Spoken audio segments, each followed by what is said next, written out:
ikkita kalima bor. Tilga yengil, tarozuga og'ir, Rahmonga Habib. O'zi ikkita kalimagina. Subhanallohi va bihamdihi subhanallohil azim. Bo'ldi. Zikrlarni hayron qolasizda.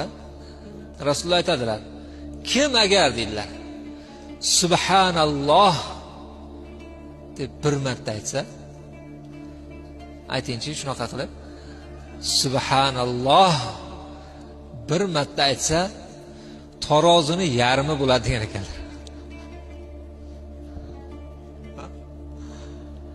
Alhamdulillah desa to'lar ekan tarozi. Odamni savob tarozusiga yurakdan chiqarib 2 marta shuni aytsa yetar ekan to'lishiga. Alloh nimani xohlaydi? Alloh bandasini jannatga tushiradi.